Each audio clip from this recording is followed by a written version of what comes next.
के बाद गृह मंत्री अमित शाह अररिया के फारबिसगंज में बीजेपी की क्षेत्रीय बैठक में शामिल हुए।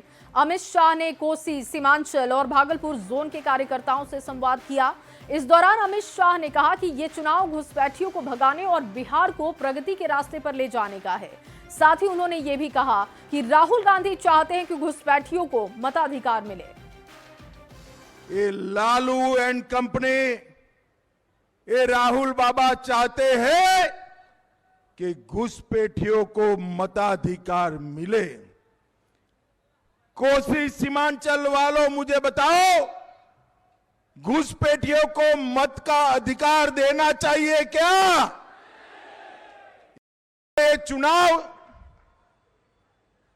बिहार को प्रगति के रास्ते पर ले जाने का चुनाव है, बिहार से घुसपैठिए को निकालने का चुनाव। ये चुनाव लालू राज फिर से ना आए, जंगल राज फिर से ना आए, इसके लिए का चुनाव है। और ये चुनाव देश को मजबूत करने का चुनाव है, मोदी जी को मजबूत करने का चुनाव है। और देखिए, वहीं अमित शाह के घुसपैठिए वाले बयान पर अब सियासत गर्मा गई है। अलग अलग दलों की तरफ से इस पर रिएक्शन आ रहे हैं, आपको सुनवाते हैं।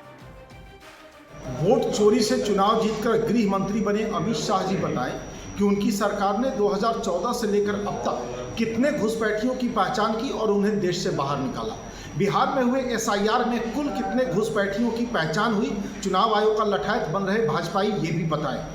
जब चुनाव आयोग अपने हलफनामे में घुसपैठिए का जिक्र नहीं करता है, जब चुनाव आयोग के द्वारा 65 लाख वोटर्स के नाम डिलीट किए गए, उसमें एक भी घुसपैठिए नहीं मिलते हैं, लेकिन आप केंद्रीय गृह मंत्री हैं, आप एक जिम्मेदार पद पर बैठे हुए व्यक्ति हैं, लेकिन चुनाव आते ही आप डेमोग्राफी चेंज की बात करने लगते हैं। राष्ट्र विरोधी तत्वों के वोटिंग राइट्स की बात करते हैं। कांग्रेस और राहुल गांधी दोनों को बिहार में मुंह की खानी पड़ेगी।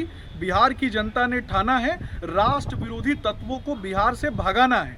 लेकिन माननीय राहुल गांधी जी और भाई तेजस्वी जी चुनाव में गड़बड़ करना चाहते हैं, अयोग्य मतदाता को भी मतदाता सूची में जोड़ना चाहते हैं। भाई तेजस्वी जी, राहुल गांधी जी, अब ये सब नहीं चलने वाला है।